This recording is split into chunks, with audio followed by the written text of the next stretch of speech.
Oui, Seigneur, on croit que tu transformes nos vies ce matin. Tu transformes nos vies par ton corps que tu as donné pour nous, par le sang que tu as donné pour nous, Seigneur. Tu transformes nos vies encore et dans cette union, dans cette unité avec toi, en partageant ce repas avec toi pour se souvenir de toi, Seigneur. Nous croyons que tu descends, que tu es au milieu de nous. Et à ceux qui sont loin, à ceux qui sont près, on est dans ce même cœur, dans cette même unité. Seigneur, toi tu es mort pour nous donner la vie et pour que l'on vive éternellement avec toi. Qu'on participe à la vie de ton royaume où Dieu est vivant au siècle des siècles. Et merci Seigneur que nous marchons dans cette éternité, dans cette espérance en communion avec toi, Jésus. Alors merci Seigneur pour ton corps que tu as donné pour chacun de nous, pour chacune de nos vies. Seigneur, on est reconnaissant ce matin qu'en te mangeant, qu'en se nourrissant de toi, on se nourrit de la vraie nourriture, de la vraie vie. Et merci qu'au travers de cette vraie nourriture, tu redonnes la force à nos corps, tu redonnes la vigueur à nos corps. Seigneur, tu apportes ta guérison, tu fais des miracles de guérison, de restauration. Seigneur, tu chasses les ténèbres, tu chasses la dépression, tu chasses la mort de nos vies, parce que nous sommes en communion avec toi. Et merci Seigneur, parce que ce matin, si dans ton cœur tu es au fond du trou, si tu te sens seul, parce que l'été c'est une période où peut-être tu as moins de relations, eh bien ce matin, le Seigneur fait une œuvre de guérison et de restauration. Il te sort de tes cendres pour te donner un vêtement de louange, pour te donner la joie. Et je prie ce matin que tu reçoives ce manteau de vie, ce manteau de joie, ce manteau de restauration. Que tu sois restauré dans ta dignité, que tu sois restauré dans ton identité, que tu sois restauré dans l'honneur que Dieu te fait. Amen. Et Seigneur, on te remercie pour ton sang, Seigneur, le sang que tu as versé, le sang de la guérison. Et je prie ce matin pour toutes celles et ceux qui sont dans les souffrances, dans les combats, dans la lutte contre la maladie ou la douleur. Le sang de Jésus est suffisant. Et je déclare sur ta vie que le sang de Jésus est suffisant pour te guérir. Alors saisis ta guérison par la foi, saisis ta restauration par la foi. Marche dans le miracle et dans la foi que Dieu est plus grand que tes problèmes, que Dieu est plus grand que ta maladie, que Dieu est plus grand que ta souffrance. Et merci Seigneur que chacun marche dans la confiance que tu tiens toutes choses entre tes mains. Et Dieu n'en a pas fini avec toi. Et c'est une parole que je vais donner à quelqu'un. Dieu a encore de grandes choses à te faire accomplir. Il t'appelle à te faire marcher sur des territoires et Dieu n'en a pas fini avec toi. Alors marche dans la paix sur le sentier qu'il a traversé. Parfois, il faut traverser des sentiers de douleur, de difficultés, mais Dieu va en ressusciter quelque chose de merveilleux, de glorieux. Et là où toi, dans ta tête, tu penses « Non, c'est fini », Seigneur, que cette pensée soit chassée de toi au nom de Jésus. Alors marche dans ta destinée et crois que le sang de Jésus est suffisant pour ta vie, pour ta guérison, qu'il est suffisant pour nos vies, pour nos guérisons à tous, et qu'on ira jusqu'au bout du mandat que Dieu nous a confié et que l'ennemi ne pourra pas nous voler notre appel. Amen. Car j'ai pour toi des projets de paix, non de malheur. J'ai pour toi des projets de paix, non de malheur. Oh, une vie nouvelle s'ouvre pour toi. Une vie nouvelle s'ouvre pour toi. Une vie nouvelle s'ouvre pour toi. Oh, viens, viens à lui, viens.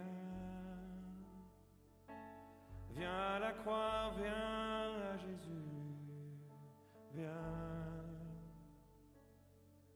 viens, il a promis, il ne veut que ton bonheur, il ne veut que ta joie. Oui, que ce chant que Laurent chante actuellement vienne toucher la vie d'une personne.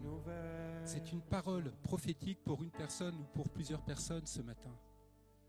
Une vie nouvelle. Reçois cette vie nouvelle, cette vie divine. Entre dans l'éternité, dans la vie, dans la vie, dans la vie éternelle, en Christ ce matin.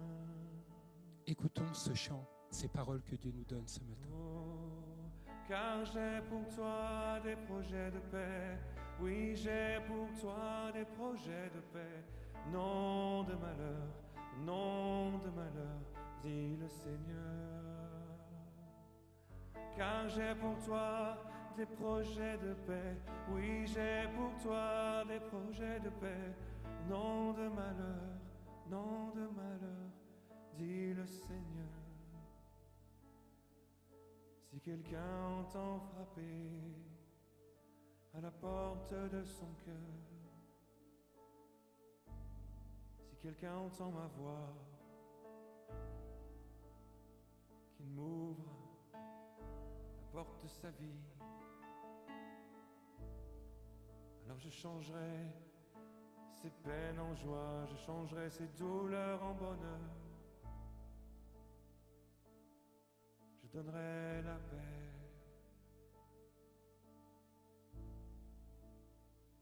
Entre dans cette vie nouvelle, entre dans cette vie nouvelle ce matin. Entre dans cette vie nouvelle, entends la voix de Jésus qui t'appelle à sortir des ténèbres, à sortir de la peur, à sortir des craintes.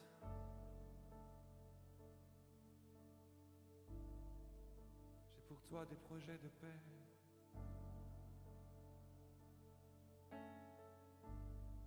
Non de tourment, des projets de paix.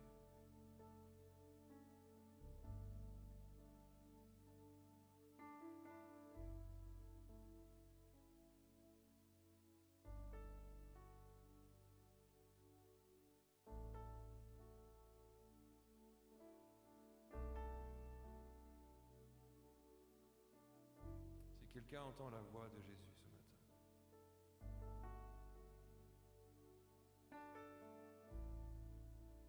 s'il se détourne de ses mauvaises voies, s'il se repent, s'il renonce à son péché, alors Jésus vient ce matin. Jésus vient dans ta vie ce matin. Si tu entends sa voix, si tu lui ouvres ton cœur, il y a juste besoin de lui dire quelques mots. Seigneur, j'ai besoin de toi. Jésus, j'ai besoin de toi.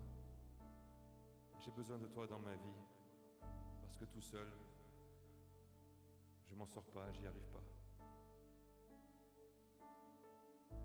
Parce que je suis peut-être fatigué, désespéré, malade, inquiet, tourmenté. Et Jésus, je reconnais que je suis pécheur, séparé de Dieu. C'est ça que ça veut dire, pécheur, séparé de Dieu. Je suis séparé de Dieu sans toi. Et Jésus, ce matin, je t'accueille dans ma vie. Je t'accueille dans ma vie. Deviens mon sauveur. Deviens mon roi. Deviens mon maître. Révèle-toi à moi. Envoie-moi ton Saint-Esprit. Parle-moi, Jésus. C'est pas très long comme prière, mais ça suffit à changer toute ta vie. Ça suffit que tu puisses prendre ce repas avec nous ensemble. Dans la famille de ceux qui sont rachetés, de ceux qui sont sauvés, de ceux qui communient avec Jésus.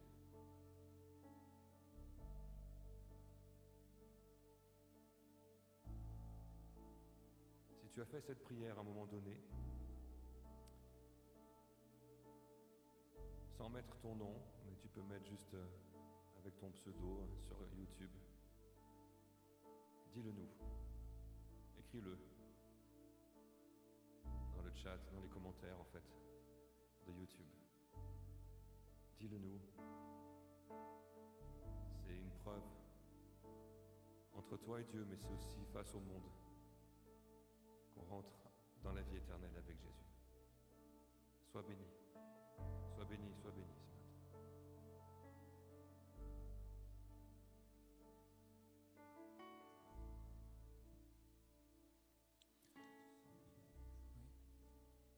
Alors ce matin, nous voulons inviter tous ceux que Dieu appelle à sa table. Alors si toi, tu as fait cette démarche ce matin dans ton cœur, dans ta vie, eh bien, sois le bienvenu dans sa famille, sois le bienvenu à la table. Il t'accueille avec son corps, avec son sang, et il se réjouit de partager ce moment avec toi. Alors, on est tous là réunis, on est avec toi, on est avec chacun de ceux qui regardent actuellement, qui sont connectés avec nous. Et soyez les bienvenus à la table où il y a de la réjouissance, où il y a de la joie, où il y a la vie, où il y a la résurrection, et où sa paix va déborder, va jaillir de nos cœurs. Amen. Merci Seigneur pour ton corps et pour ton sang ce matin.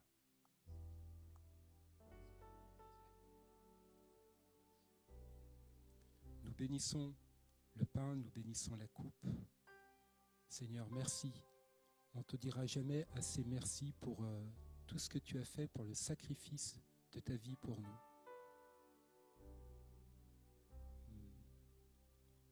Merci Jésus, merci.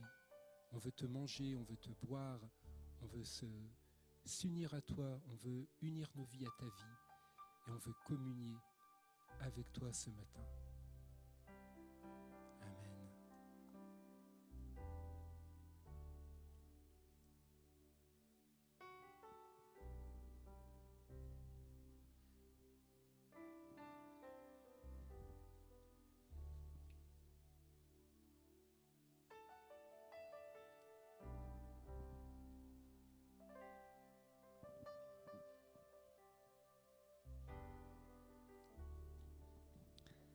Merci Seigneur pour ce repas de vie.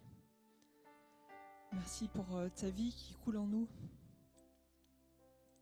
Et pour ces paroles de vie que tu prononces sur chacun ce matin. Pour ces paroles de bénédiction, de la plénitude de ta vie qui descend ce matin sur nous. Amen. Je veux accueillir ce matin Florence Maréchal. Et qui est le pasteur de cette communauté, l'apôtre de cette communauté. Et nous voulons... Je pense que ce qu'on vient de vivre, c'est une introduction pour ce que tu vas nous partager, Florence, parce que le titre, c'est qu'on est invité aux noces de l'agneau. Et il y a un repas de vie pour nous qui est devant. Donc, on a hâte d'entendre ce que tu veux nous partager. Merci beaucoup. C'est tout à fait surprenant, vu le sujet que le Seigneur a mis dans mon cœur pour ce matin. C'est tout à fait surprenant de toujours vivre avant ce que Dieu me demande d'expliquer après. Donc c'est dans ce que nous venons de vivre, où le Seigneur a invité à parler au travers de certains d'entre nous ici, à inviter ceux qui êtes branchés et qui n'êtes pas encore venus dans la présence de Dieu, qui n'avaient pas encore donné votre cœur au Seigneur. Mais le Seigneur, lui, il est déjà à sa table, il vous attend, il est là. Et mon sujet ce matin, c'est heureux les invités au repas des noces de l'agneau. Vous allez me dire, on est en plein dans les vacances. Est-ce qu'il va y avoir un festin pendant ces vacances? Eh bien, sachez que dans le cœur de Dieu, le festin, il est totalement prêt. Et il est beaucoup question dans l'Écriture de mariage, nous préparer aux noces. Alors aux noces, bien sûr, de l'agneau, de Dieu. Et nous sommes invités à nous réjouir d'être invités à ce repas de mariage. Il y a une notion de réjouissez-vous, soyez très heureux parce qu'il y a vraiment un mariage qui se prépare. Vous allez voir dans un petit moment qu'il est déjà prêt. Et il est aussi question d'une épouse qui s'est préparée, à qui il a été donné de se revêtir des œuvres justes des saints. Et il est question de l'épouse de l'agneau. Il n'est nullement question de l'épouse du lion de Juda. Je me suis posé cette question en me disant, Eh bien oui, l'Écriture le dit à plusieurs reprises, nous allons entrer dans ce mariage avec l'agneau de Dieu, parce que lui, il enlève tous les péchés du monde et c'est lui qui nous sauve, c'est lui qui se donne pour que nous trouvions la vie éternelle. Alors nous allons prendre Apocalypse chapitre 19 au verset 7, je vais vous lire ce passage et puis nous l'aurons un petit peu plus loin dans l'enseignement ce matin, mais réjouissons-nous et soyons dans l'allégresse. Vous voyez, c'est vraiment important dans ce texte.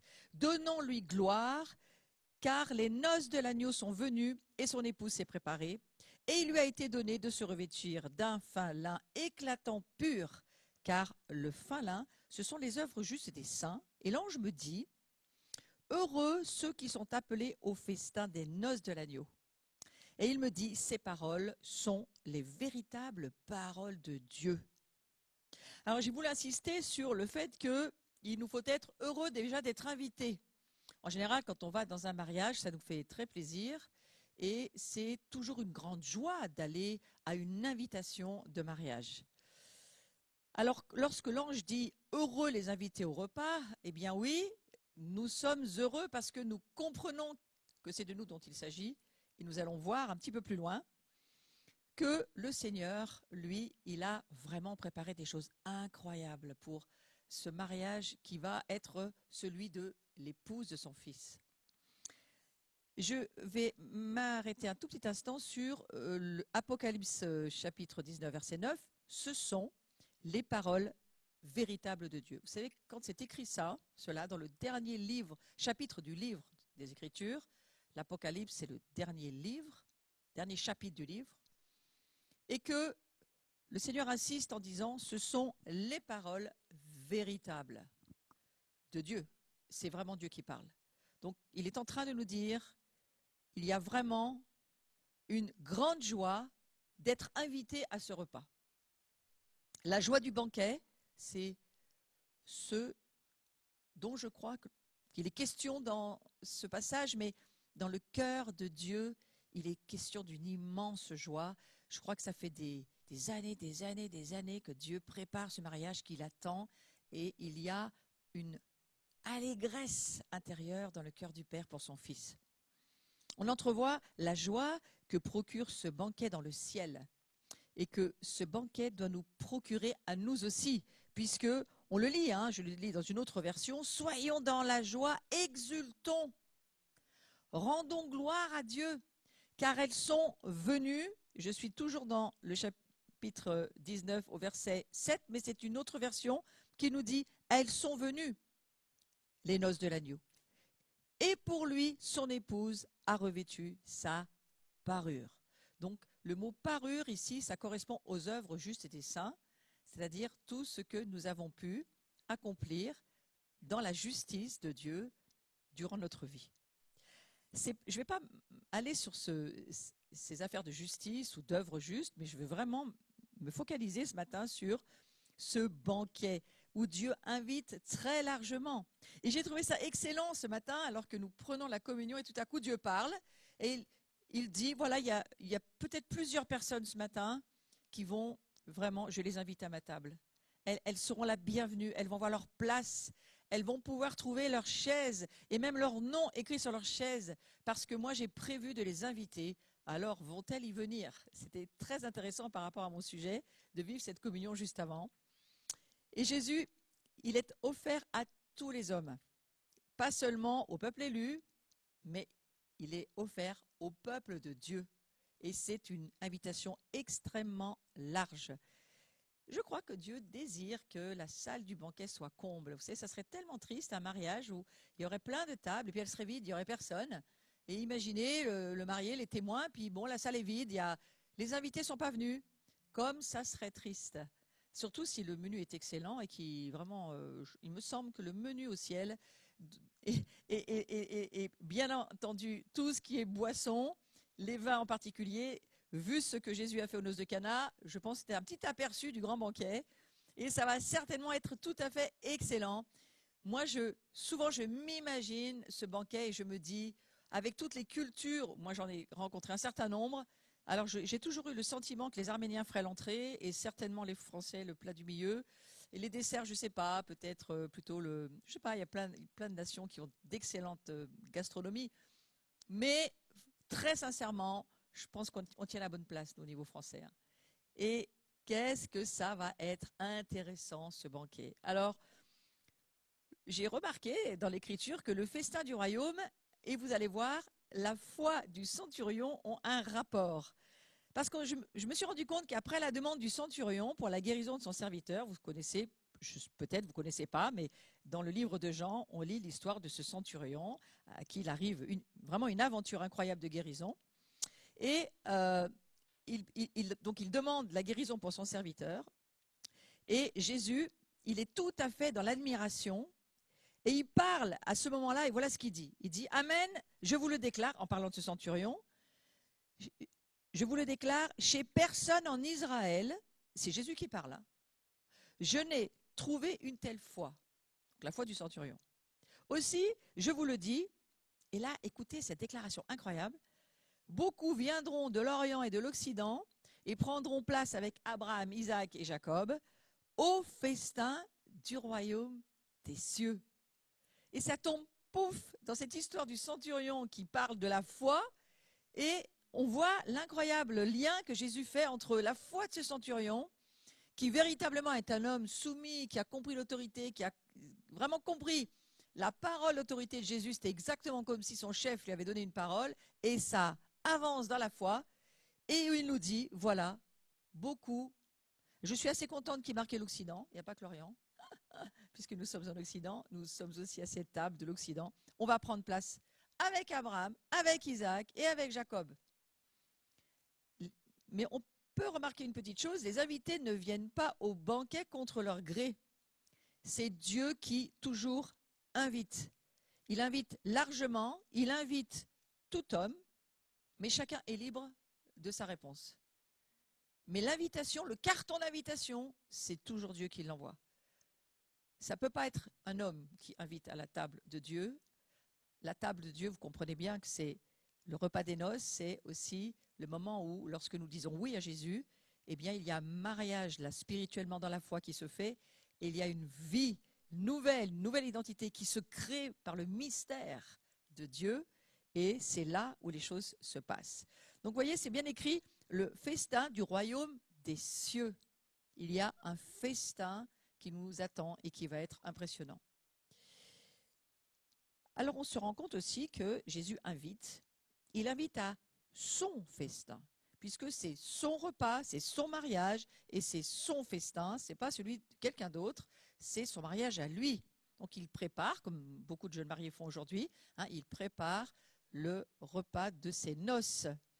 Et il appelle à entrer dans le royaume à travers de nombreuses paraboles que nous pouvons lire dans le Nouveau Testament. Si vous avez un petit peu de temps pendant vos vacances, eh bien, allez dans le livre de Marc et allez lire ce dont il est question, ce dont il s'agit à propos du royaume et de la façon dont Jésus en parle dans les diverses paraboles. Moi, je vais aller sur un passage particulier dans Marc chapitre 4 au verset 33-34.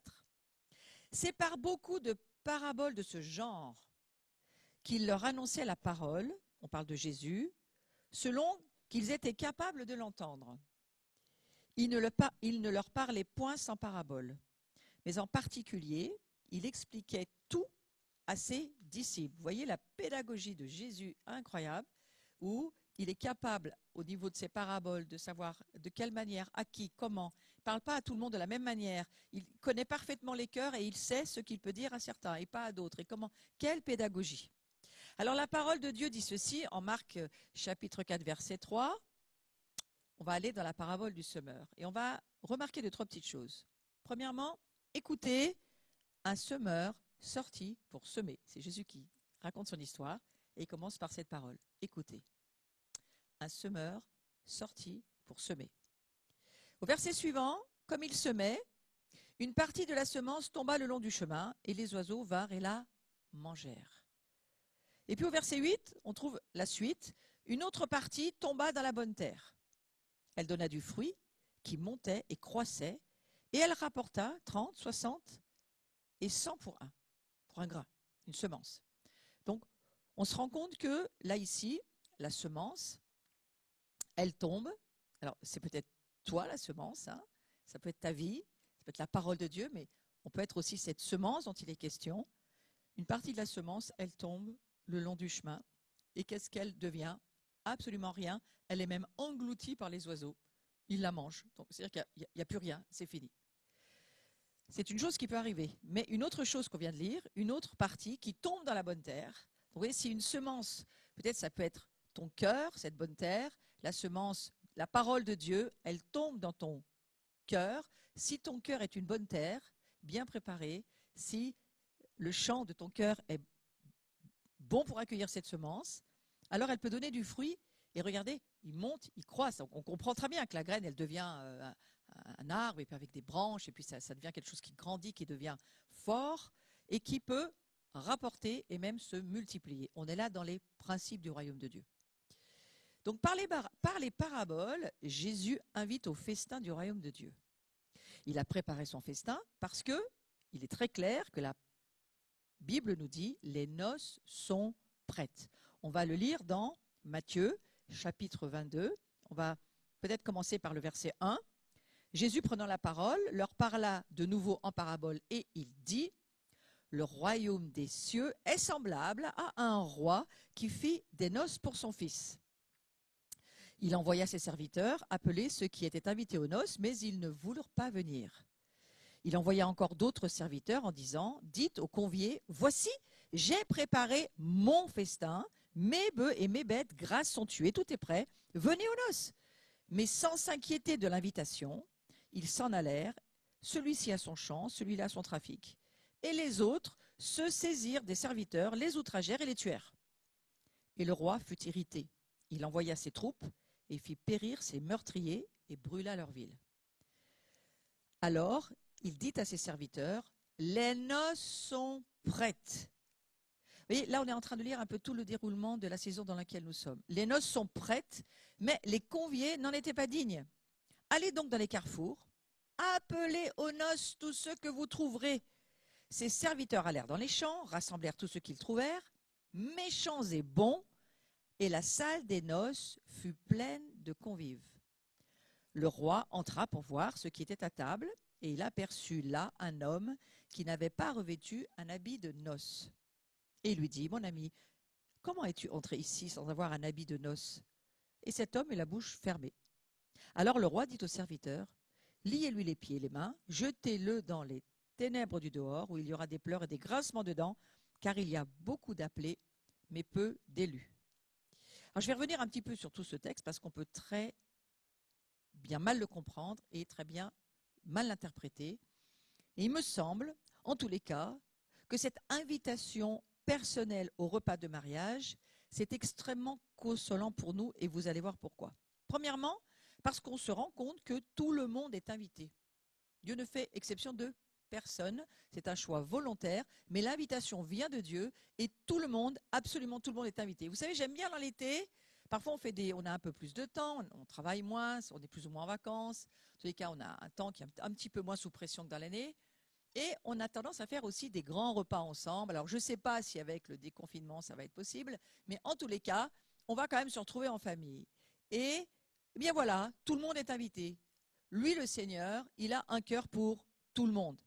Et vous lisez dans le texte qu'il invite, non seulement, on le lit au verset 9, il rassemble tous ceux qui trouvent, puisque les noces sont prêtes, mais que certains n'ont pas envie d'y aller, n'y répondent pas. Et ça, évidemment, ce sont toutes les personnes soit endormies, soit qui ne comprennent pas ce qui se passe, soit qui n'ont pas d'intérêt pour la chose, soit qui ne s'intéressent pas du tout à ces histoires de Dieu, de mariage, de salut, de sens à leur vie.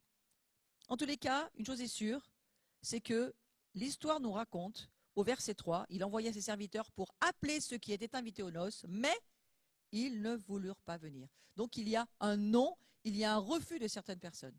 Certaines personnes ont dit non, on n'a pas envie d'aller là, de faire ça, on ne répond pas à l'invitation de Dieu, ça ne nous intéresse pas. Est-ce que pour autant, le roi qui invite au festin va se dire, bon, ben, tant pis, on va faire avec ceux qui sont là? Non, non, non. Lui, il a prévu son repas, il a prévu son nombre d'invités. Eh bien, si ceux-ci ne veulent pas venir, on va aller chercher ceux-là. Et peut-être que d'autres vont accepter l'invitation. Et c'est là où je reviens à ce que j'étais en train de vous lire au verset 9. Ils trouvèrent méchants et bons, et la salle des noces fut pleine de convives. Vous voyez, lui, il veut absolument remplir sa salle. Donc, quelque part, il se dit, eh bien, ceux qui étaient prévus ne viennent pas. Et ça peut aussi nous parler, bien sûr, de l'appel d'Israël et des nations qui ont répondu. Mais je crois que ce n'est pas que ça. Parce qu'au jour d'aujourd'hui, toutes les nations, quelles qu'elles soient, Israël compris, est invitée à la table du Seigneur et qui va bien vouloir répondre à cette invitation. Mais ça, je trouve très consolant qu'il soit écrit dans l'Évangile, méchants et bons. Ce n'est pas ça qui dérange Dieu. Non pas pour dire que les méchants vont venir, non, mais il invite les méchants comme les bons. Il les invite à ce mariage. Et le cœur du Père, c'est de dire, j'invite tous ceux qui voudront y répondre. Alors on va voir après qu'il y a une condition à remplir, bien sûr, et peut-être même 2 ou 3 à remplir. Mais l'invitation, nous devons nous souvenir de ceci. L'invitation, elle est vraiment pour tout le monde. Chacun est invité personnellement, comme pour un repas de mariage où chacun a sa place, indiquée par un petit carton, souvent avec son nom, son prénom. On est prévu dans l'organisation du mariage. Et puis, on sait qu'on a notre chaise et on sait qu'on est quelque part. Parfois, il faut aller chercher sur des tableaux où ça se trouve. Si c'est des mariages extrêmement nombreux, ben, voilà, il faut de l'organisation. Mais tout est prévu par le marié et la mariée. Alors, chacun est invité personnellement, c'est important de le savoir, et chacun est unique. Chacun a dans le royaume de Dieu une place qui lui est réservée éternellement. Et cette place-là, chers amis, elle est que pour cette personne-là. Et en théorie, on ne prendra pas cette place. Jusqu'à ce que la personne se décide, on ne prendra pas cette place. C'est sa place à elle. Et si elle ne vient pas, si cette personne ne répond pas à l'invitation, eh bien, on ne le remplacera pas, cette personne. Quelqu'un d'autre viendra s'asseoir peut-être à sa place qui était prévue, mais on ne peut pas remplacer la personne qui était prévue, parce que chacun est unique. Et quelque part, elle va manquer éternellement dans le cœur de Dieu et de sa famille. Donc vous comprenez bien pourquoi ce père de famille, ce roi, cette parabole, c'est toute l'histoire du royaume de Dieu et du cœur de Dieu, ô combien Dieu invite et réinvite à sa table, et il ne se lasse pas de nous inviter. C'est un choix qui demande d'être radical d'une certaine manière. L'entrée dans la salle des noces ne se fait pas sans participation active des invités. Jésus appelle à entrer dans le royaume de Dieu. Si nous considérons que cette salle des noces pourrait être une métaphore, ou en tous les cas, c'est une réalité, ces noces sont une réalité spirituelle et nous allons vraiment la vivre. Mais ça peut représenter aussi le royaume de Dieu. Et alors que Jésus appelle à entrer dans le royaume de Dieu, à travers les paraboles, il invite à ce festin qui a tellement d'importance pour lui. Alors ce choix radical, c'est d'abord une chose que nous devons comprendre pour acquérir le royaume, pour entrer dans ce royaume et pouvoir posséder en termes de devenir les participants de ce royaume.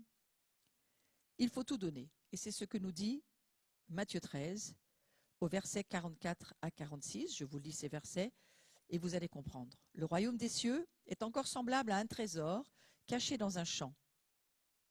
L'homme qui l'a trouvé le cache. Et dans sa joie, il va vendre tout ce qu'il a. Et il achète ce champ. Le royaume des cieux est encore semblable à un marchand qui cherche de belles perles. Il a trouvé une perle de grand prix. Il est allé vendre tout ce qu'il avait et l'a acheté. Vous voyez comment sur ces 2 petits versets, on est enseigné sur le cœur de Dieu et sur ce qu'il attend aussi de ceux qui vont entrer dans ce royaume, dans cette salle des noces. Il attend un cœur entier. Il attend de tout laisser de ce monde qui de toute façon va disparaître pour, même nos vies vont disparaître, pour avoir un cœur entier pour le projet du Père, le projet de ce Dieu qui, lui, vit éternellement dans les cieux et qui revient sur la terre au travers de son Fils Jésus-Christ. Et qui donc est en train d'organiser son retour, on va dire sa seconde venue, on pourrait dire cela comme ça. Alors, acquérir le royaume, souvenons-nous, il faut tout donner. Et je crois que l'invitation à sa table, comme ce matin, la communion des frères et des sœurs ensemble, invités par Jésus, c'est tout un apprentissage à petit laisser de nous tout ce qui pourrait faire obstacle aux autres, tout ce qui pourrait mettre des barrières. Vous savez, cette distanciation sociale aujourd'hui, quelle catastrophe pour le monde de la communion. Mais reconnaissons que dans le monde spirituel, il n'y a pas de barrière ni de distanciation sociale. Au contraire, Jésus vient pour nous unir tous les uns et les autres.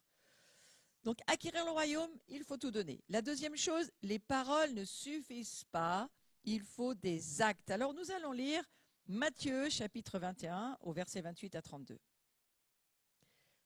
Que vous en semble?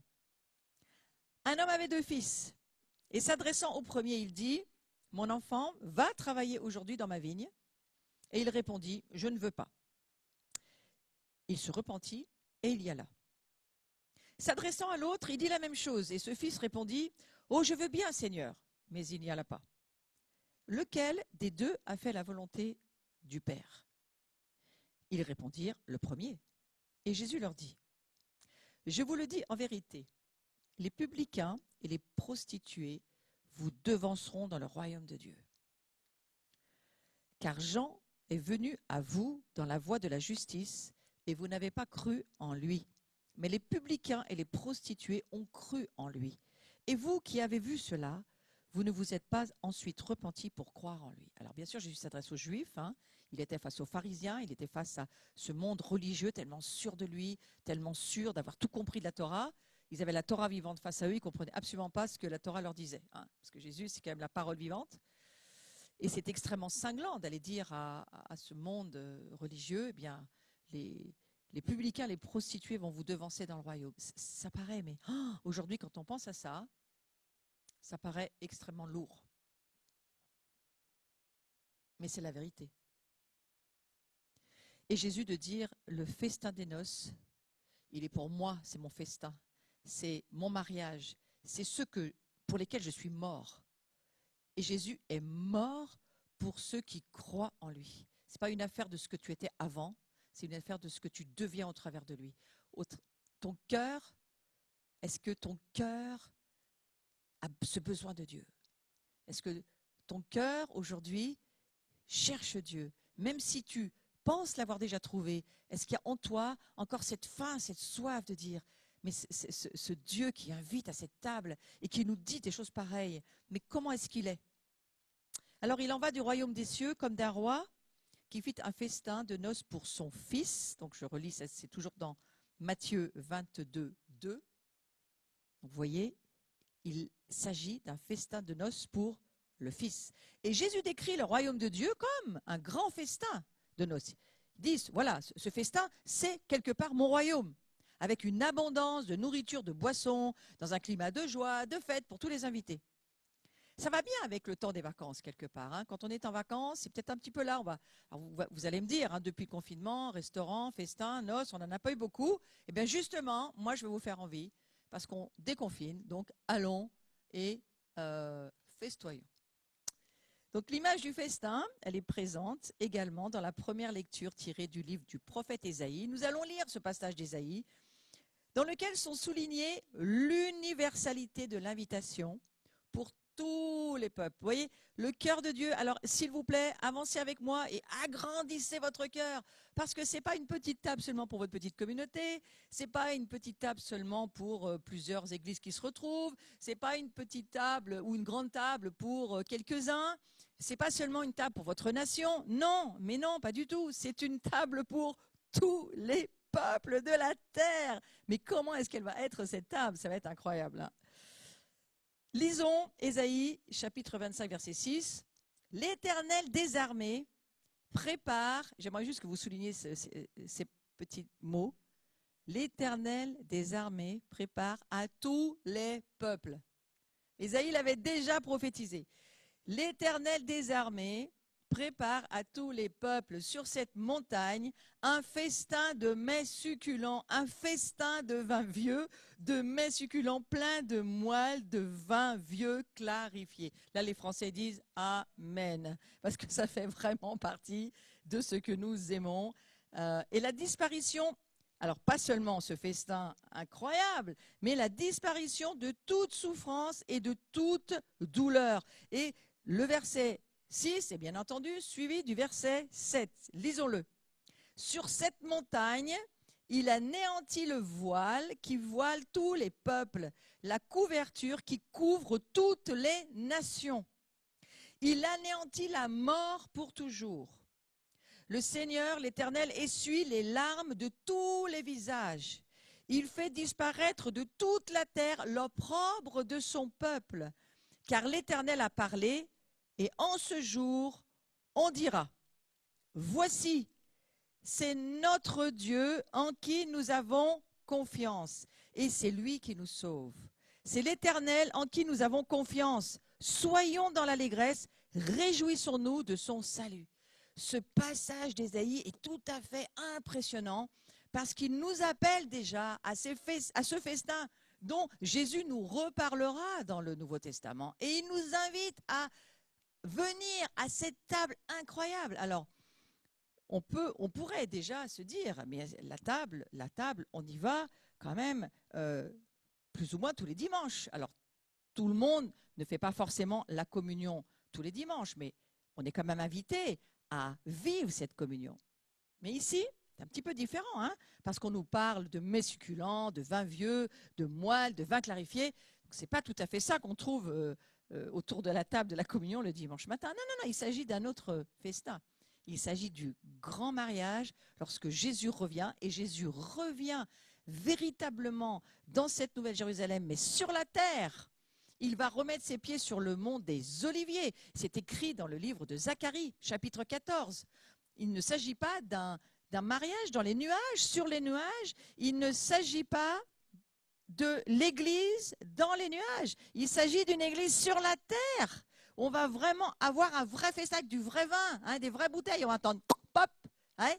Donc préparez-vous à croire cela. Parce que ceux qui n'y croient pas, ils ne peuvent pas entrer dans la salle des noces. Et qu'est-ce que Jésus est en train de dire? Mon Père prépare un incroyable festin. Là, vous allez dire quand même s'il n'y a pas un peu de manipulation pour nous faire entrer dans le royaume. Mais en tous les cas, il vous dit la vérité. Il vous dit, voilà, c'est préparé. Le repas des noces est prêt. Toute la commande, qu'elle soit de nourriture ou de vin, c'est prêt, c'est fait. Il s'agit de promesses incroyables de Dieu qui se sont réalisées dans la rédemption accomplie par le Christ. Christ, il est mort, pas pour que nous vivions une église du dimanche dans l'éternité, c'est pas ça du tout qui est prévu. Il nous invite dans un royaume et il nous dit, dans mon royaume, il y a de l'allégresse, il y a de la joie, le vin coule à flot et les mets sont succulents et on se réjouit, on est heureux et c'est tout le monde qui est invité, tous ceux qui vont comprendre et reconnaître que je suis celui qui pardonne les péchés, celui qui peut changer une vie. Mais regardez bien une toute petite chose sur le texte qu'on venait de lire auparavant. Dans l'histoire d'un homme qui avait 2 fils, hein, le premier, il dit, allez, viens, il dit à son premier enfant, mon enfant, va travailler aujourd'hui dans ma vigne. Peut-être que c'est à toi que Dieu a parlé. Allez, viens travailler dans mon champ. Viens travailler dans l'église locale ou la communauté ou l'œuvre à laquelle tu es appelé. Viens travailler, viens. Et puis, cette invitation t'a dit, non, j'ai pas envie, non, j'ai pas envie. Et puis ensuite, il a dit, il se repentit. C'est ça la clé pour entrer dans le royaume, pour entrer dans le repas des noces. Il se repentit. C'est qu'il a changé son opinion et il s'est dit, je vais m'accorder avec l'invitation du Père. Je vais croire que je peux travailler dans son champ et que j'ai une place et qu'il m'attend et qu'il y a une table qui est préparée pour moi et je vais pouvoir vivre quelque chose. Et finalement, il y va. Il a dit non au début, mais à la fin, il a dit oui en changeant d'avis. Celui-ci, il a fait la bonne chose. Mais vous remarquez que le deuxième, il a dit oui, j'y suis, allez, je veux bien y aller. Puis en fait, peut-être qu'il est là, mais il ne fait rien. Et peut-être qu'il n'est même pas venu à l'invitation que Dieu lui a proposée pour faire quelque chose, simplement pour être là, participer, avoir sa place. Mais peut-être que la place ne lui plaisait pas, il n'a pas envie de faire ça, ça ne lui disait pas. Et finalement, qu'est-ce qui se passe? Et ben, c'est celui-là, il n'a pas fait la volonté du Père.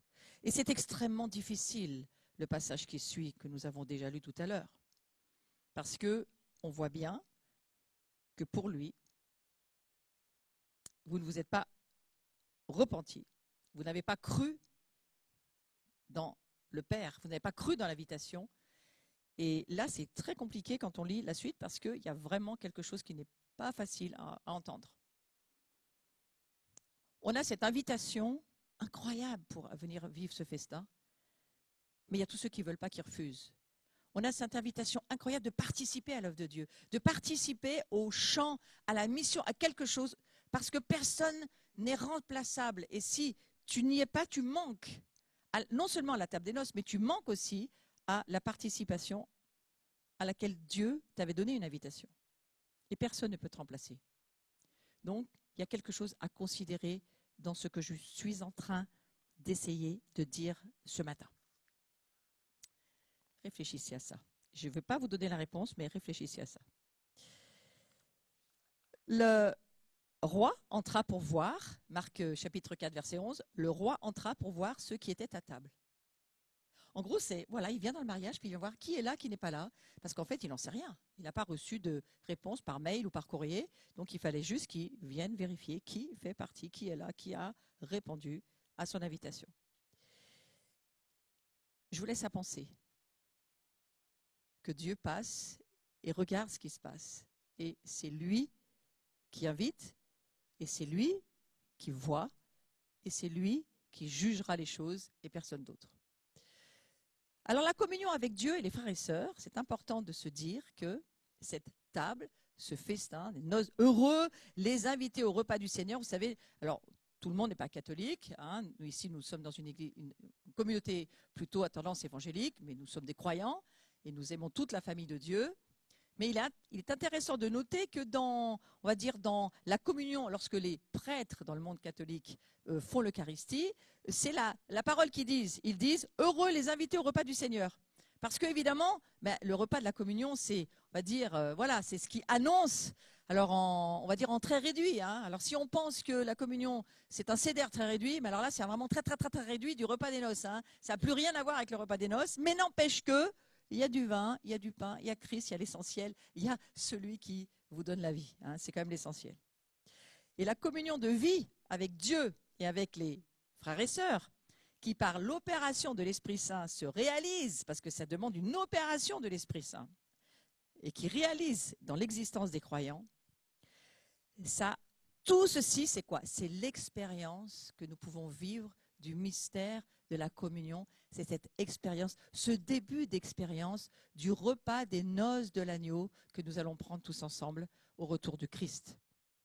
Donc c'est cette liturgie qui rappelle à chaque fois que nous nous apprêtons à recevoir en mémoire de Jésus, nous prenons ce pain, nous prenons ce vin, ça nous amène à penser aussi à ce repas des noces dont il est question dans l'Évangile et à se souvenir, inviter. Écoutez, s'il y en a qui ne veulent pas venir, invitez, même les méchants, invitez tous ceux que vous invitez, et puis vous verrez, bienvenue à ma table. Quelque part, pour moi, ça veut dire inviter n'importe qui à la table du Seigneur. Ensuite, c'est une affaire entre Dieu et la personne, mais ce n'est pas à nous de juger qui est-ce qu'on doit inviter. On est appelé à inviter les bons comme les méchants, à se mettre autour de la table de Jésus et à écouter ce que Dieu veut dire. Donc, la Sainte Seine, c'est l'anticipation du festin du royaume. Et quelque part, on pourrait dire que lorsque nous prions notre repas de ce jour, c'est celui du Seigneur, celui du festin du royaume, anticipé dans ce repas. On pourrait dire ce seder rétréci, mais aussi ce festin qui est largement préparé et pour lequel nous sommes attendus. Et c'est déjà l'avant-goût du royaume qui vient. Donc la fête de l'humanité, la joie de la communion, de l'abondance, c'est l'image celle du banquet, souvent utilisée dans les Écritures pour indiquer la joie dans la communion, la joie dans l'abondance des dons. Plus on est ensemble, plus de dons sont mis ensemble, plus de diversité, plus de joie, plus de complémentarité. Et le Père, lui, se réjouit de voir toute cette diversité. Toute cette diversité des dons de sa création mis ensemble, qui fonctionnent ensemble, c'est tellement quelque chose de puissant. Et cette saison dans laquelle nous sommes, cette nouvelle ère dans laquelle nous sommes entrés, ô combien, alors que nous avons passé Pâques, puis ensuite Pentecôte pour aller jusqu'à la fête des tabernacles, ô combien nous comprenons que Dieu est en train de nous dire, l'essentiel, c'est pour moi la table que je vous ai préparée pour le festin avec le mariage de mon fils. Cette table, pour Dieu, a une immense importance, une immense portée. Et chaque fête, on remarque qu'à chaque fête, on est en train d'avoir un grand banquet. Pour Pâques, pour Pentecôte, et puis Soukhot, vous verrez la même chose.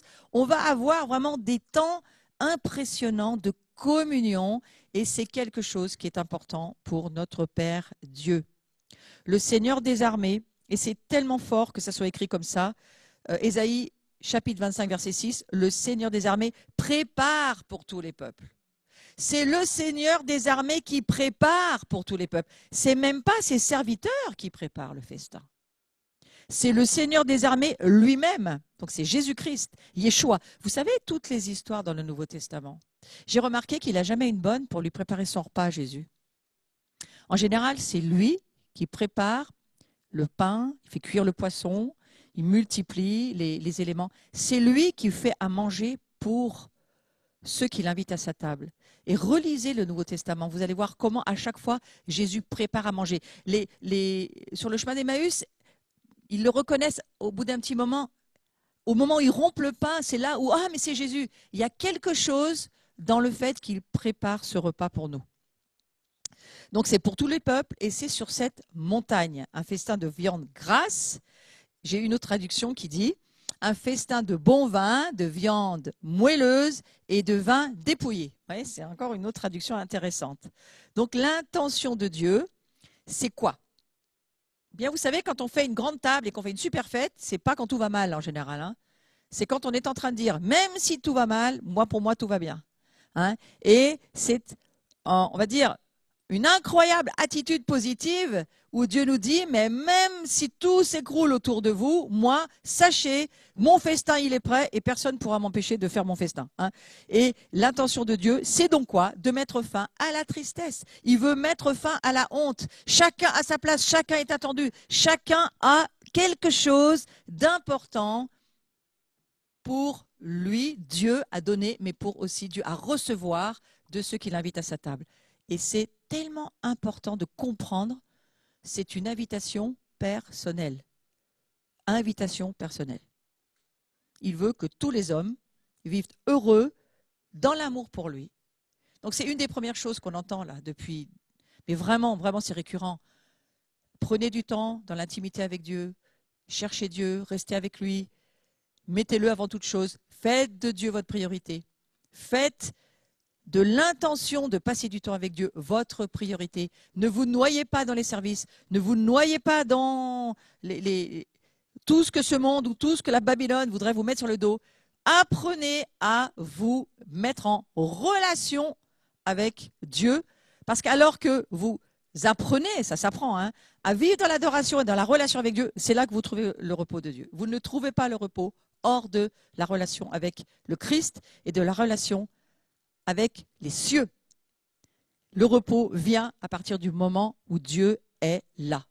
C'est pour ça que Dieu insiste beaucoup, beaucoup dans cette, on va dire, cette saison prophétique dans laquelle nous sommes, en disant, passe du temps avec moi, profite de ce confinement, profite de ce temps de vacances, profite de ce temps, viens me chercher dans ma parole, cherche-moi, viens à ma table, mange avec moi, soupe avec moi, parce que ça va pouvoir t'aider à traverser tout ce qui arrive, mais pas seulement ça, on va traverser les choses qui arrivent, mais hey, ta chaise au festin.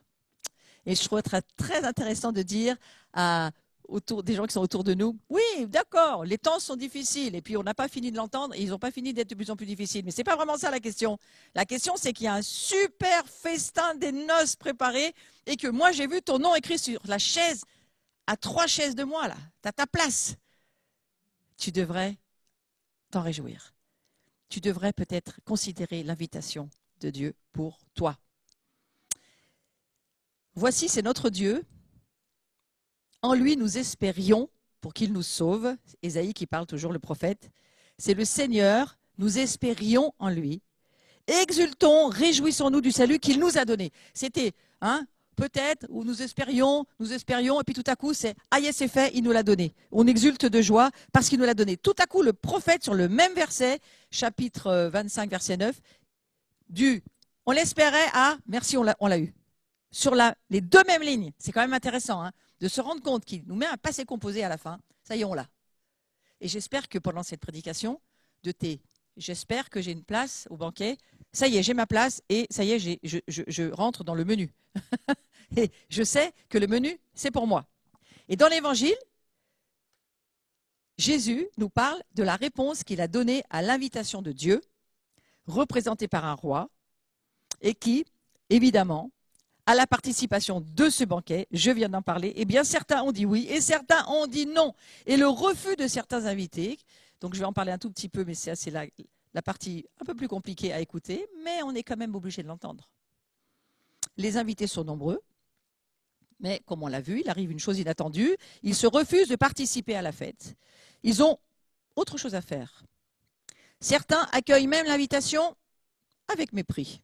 Dieu est généreux à notre égard, mais non, c'est pas nous. Voilà, il nous offre son amitié, ses dons, sa joie, mais voilà, on n'accueille pas ses paroles, on n'a pas trop envie de le fréquenter. C'est pas notre choix.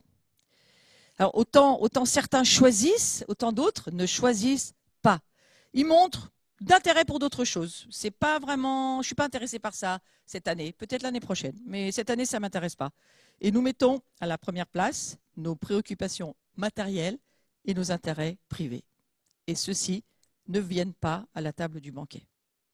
Donc l'invitation du roi rencontre même des réactions hostiles, agressives, mais vous croyez que ça va gêner le père et le marié pour inviter à ce festin? Mais absolument pas, parce que moi je trouve ça incroyable.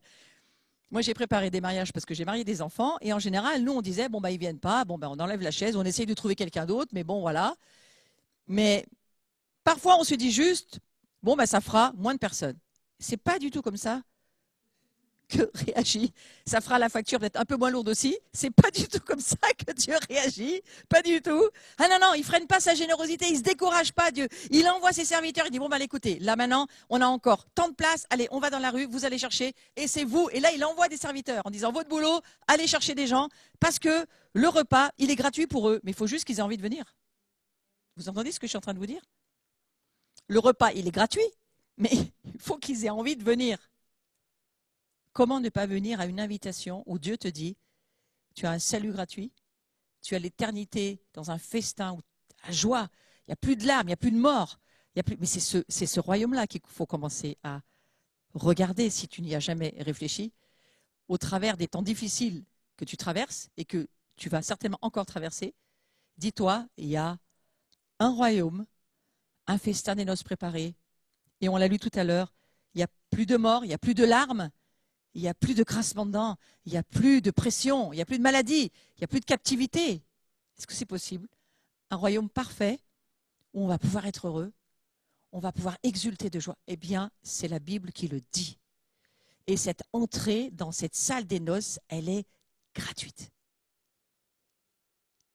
Eh bien, je suis dans la désolation de vous dire que certains refusent. Ne refusez pas. Alors, il y a une extension de l'invitation aux pauvres. Donc le refus des premiers a comme effet, vous voyez, certains refusent. Regardez qu'est-ce qui s'est passé avec Israël. Hein. Israël a refusé le Messie. Dieu a greffé toutes les nations sur l'alliance. Maintenant, est-ce que Dieu a éliminé Israël pour autant? Ouais, ben ils ont refusé, tant pis pour eux. Non! Deuxième chance, second chance. Non, allez, on recommence. Allez, on les reprend avec nous et c'est reparti. C'est bon pour eux. Vous imaginez la générosité du Dieu que nous avons. Il ne se lasse pas de revenir, d'aller chercher, de se dire, il arrête. Je crois que c'est pour ça que ça met autant de temps ce retour. Parce qu'il est toujours en train de combiner un plan pour en récupérer je ne sais pas combien. Et ça, nous, on n'a pas cette mentalité-là. Et il faut que ça vienne dans nos cœurs de dire, lui, Dieu, jamais, jamais, jamais, il en a assez d'aller chercher les perdus. Jamais.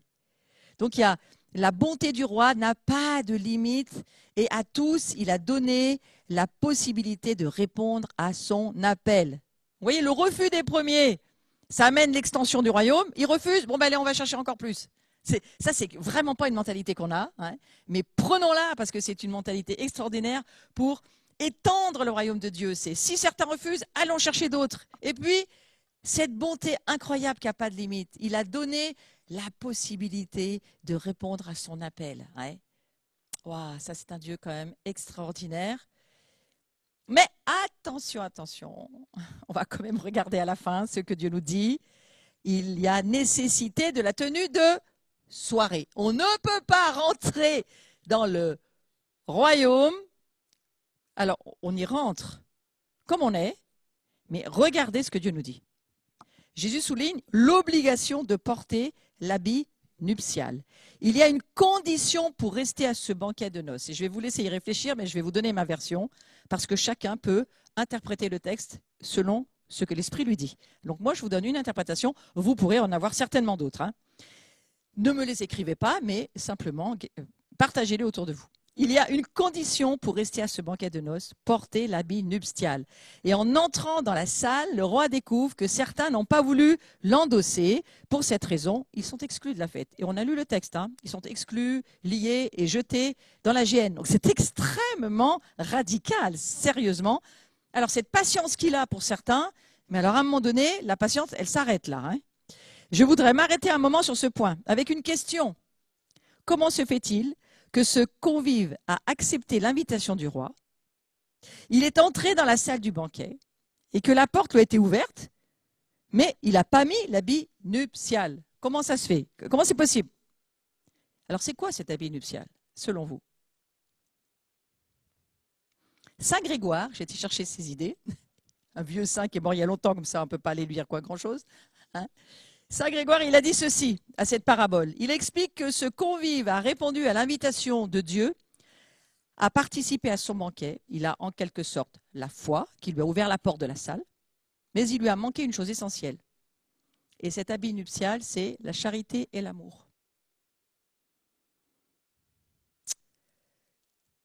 Et Saint Grégoire de rajouter, chacun de vous donc, qui dans l'Église a la foi en Dieu, a déjà pris part au banquet de noces, mais il ne peut pas dire avoir l'habit nuptial s'il n'a pas en lui la grâce de la charité. Donc attention, on est dans cette période où nous testons, et Dieu nous teste aussi sur ce que nous vivons, cette parure de l'épouse, les œuvres justes des saints, ce fin lin dont nous sommes revêtus, ce fin lin dont étaient revêtus du reste le grand sacrificateur, les sacrificateurs qui étaient dans le temple, dans le tabernacle. Alors ce vêtement, il est fait symboliquement, ça c'est toujours Saint Grégoire qui dit ça, de deux bois, l'un d'en haut et l'autre d'en bas. L'amour de Dieu, c'est très bien, mais ce n'est pas du tout suffisant, il faut l'amour des autres. Et ça, cela fait partie de cet habit nuptial qu'il nous faut avoir les uns pour les autres. Donc on est tous invités à être des convives du Seigneur, à entrer avec la foi. Alors on peut avoir la foi et dire j'ai la foi, je suis sauvé. Est-ce que nous allons entrer dans la salle du banquet?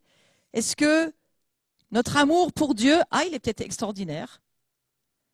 C'est le plus facile parfois.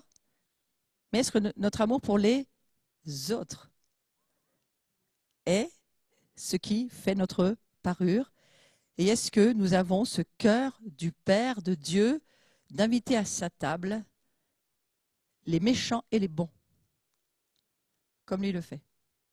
Sachant que souvent nous trions dans nos relations. Hein. Nous aimons aller avec certaines personnes, nous n'allons pas avec d'autres. Ne t'assieds pas à la table des méchants. Oui, mais ça, c'est un psaume dans un contexte particulier. Mais le Seigneur, lui, il invite à sa table tous les peuples. Tous ceux qui auront cette parure de l'amour, un cœur pour offrir. Alors bien sûr que pour entrer dans le royaume de Dieu, il faut naître d'eau et d'esprit, il faut se repentir, reconnaître que Christ est notre Sauveur, Seigneur, il pardonne nos péchés, mais vous savez, c'est en invitant parfois à la table que Dieu se révèle aux méchants et qu'il devient bon. Ouais. Nous devons nous revêtir et conserver en nous l'habit nuptial, la charité, vivre un amour profond pour Dieu, mais aussi pour notre prochain. Et pour cela, il nous faut demander encore l'aide de Dieu. Un amour prêt en tout temps. Ah, mais moi, j'ai pas le temps aujourd'hui, je peux pas. Non, mais moi, j'ai fait déjà 3 soirs, je vais pas faire 4 soirs. Ben, vous savez, dans les périodes de réveil, c'est tous les soirs, c'est tout le temps, c'est à n'importe quelle heure, il n'y a pas de prix. Si c'est pour sauver une vie, si c'est pour travailler dans le champ du Seigneur. Ah oui, mais alors, le repos, il est où? Le repos, il est dans ta relation avec Christ. Mais c'est un amour qui est prêt en tout temps. Donc, ce n'est pas un amour qui s'écoute, c'est un amour qui entend l'urgence du salut pour les autres. Et c'est cela, je crois, dont il est question dans ce texte. Ce n'est pas d'être assis à la table du Seigneur pour être sauvé soi-même, mais c'est avoir la conscience qu'il y a un monde qui n'est pas encore à la table et qui doit venir s'asseoir à la table. Et c'est cet habit nuptial. Pour cet habit nuptial, il faut nous tenir prêts. Et c'est cet habit nuptial qui nous en permet d'avoir la conscience de ce besoin d'amour pour qu'on, de la même manière que le Père, nous puissions toujours dire à quelqu'un, il y a une table qui est préparée pour toi, il y a une place, il y a une chaise. Juste à côté du Christ, tu peux être assis et tu peux vraiment trouver ta vraie joie et l'allégresse de ton salut. Oui. Et ça me ramène à, j'ai bientôt terminé, ça me ramène juste une seconde à on va dire, la parabole des vierges sages, des vierges folles. Cet habit nuptial. Hein, l'époux arrive, vous vous souvenez cette histoire? Alors le royaume des cieux sera comparable à 10 jeunes filles invitées à des noces. Hein, à mon sens, c'est les mêmes. Hein, qui prirent leur lampe pour sortir à la rencontre de l'époux. N'empêche que les folles comme les sages avaient une lampe. Les deux, elles y avaient pensé. Hein. Elles avaient toutes les deux une lampe et toutes les deux, elles savaient ce qu'elles allaient faire. Parce que vous savez, la plupart d'entre nous, on ne sait pas vraiment ce qu'on va faire. Qu'est-ce que nous allons faire? Si nous allons à un mariage, la mariée, qu'est-ce qu'elle va faire en général? Elle va rencontrer son époux. C'est quand même ça qu'elle va faire. Donc, elles savaient, ces vierges, elles allaient rencontrer l'époux. Hein? L'époux arrive, bonne nouvelle. Et celles qui étaient prêtes entrèrent avec lui dans la salle des noces. Souvenez-vous, hein? Et enfin, souvenez-vous du texte. L'histoire, pas encore. Et la porte fut fermée. Et plus tard, les autres jeunes filles arrivèrent à leur tour et dirent « Seigneur, Seigneur, ouvre-nous » Et il leur répondit « Amen, je vous le dis, je ne vous connais pas. Veillez donc, vous savez, ni le jour, ni l'heure. » Mais quelque part, ça m'a tellement parlé ce texte sur cette histoire de repas des noces de l'agneau.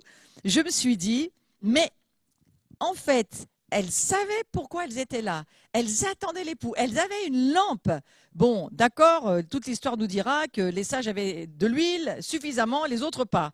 Ce qui fait qu'à un moment donné, je pense qu'elles ne voyaient plus rien. Mais bon, quand même, elles avaient un parcours. Hein. Elles savaient toutes qu'elles attendaient l'époux. Mais ce n'est pas du tout suffisant. Jésus leur dira, vous savez tout ça, mais moi, je ne vous connais pas. Vous êtes qui? Ah là là, attention, là, c'est important de se souvenir de ça. Hein. Jusqu'ici, on a davantage parlé des préparatifs du banquet. Mais quand aura lieu ce banquet? Alors, on le sait, hein, c'est sur la croix que les noces de l'agneau ont été scellées. C'est sur la croix de Christ. Et c'est la mort, la résurrection du Christ qui ouvre le banquet en nous ouvrant à nouveau les portes du ciel. On passe, on entre dans le royaume, on entre dans la salle du banquet par la croix, par cette incroyable percée que Christ a fait pour nous. La tête est passée et le corps du Christ passera en même temps. Mais une chose, tellement importante par rapport à ces vierges.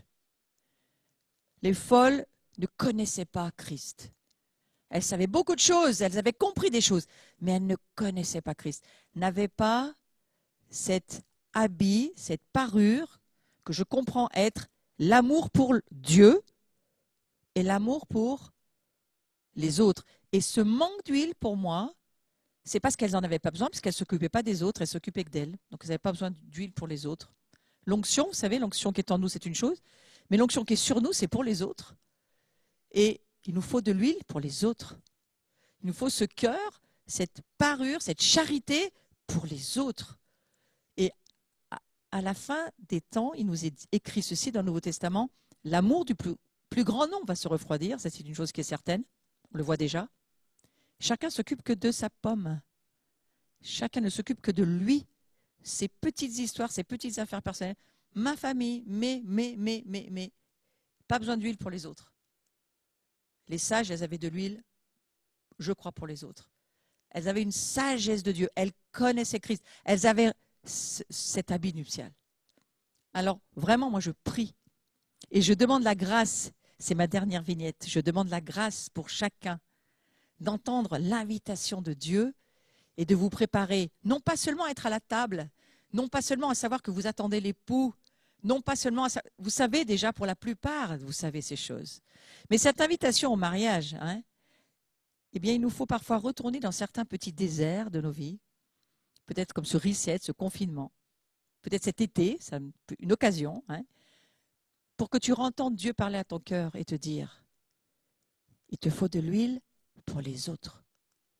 Il te faut revêtir une parure pour les autres, pour que je puisse en inviter encore beaucoup à ma table et que tu puisses gémir et pleurer jusqu'à ce que la salle soit remplie. Ça, je crois que c'est le cœur de Dieu. Alors on lit le passage de l'Apocalypse, l'ange me dit, écris, heureux les gens invités au festin des noces de l'agneau. Je la conduirai, je l'appellerai, je la conduirai dans le désert, je parlerai à son cœur. C'est cette petite voix où Jésus nous dit, c'est bien, tu es là, mais maintenant il faut que tu connaisses mon cœur. Et mon cœur de Dieu, mon cœur d'époux, ne sera jamais satisfait jusqu'à ce que toute mon épouse soit assise à ma table. Il n'y en a qu'une épouse, mais il y a beaucoup de personnes qui représentent l'épouse, beaucoup de nations, beaucoup de monde.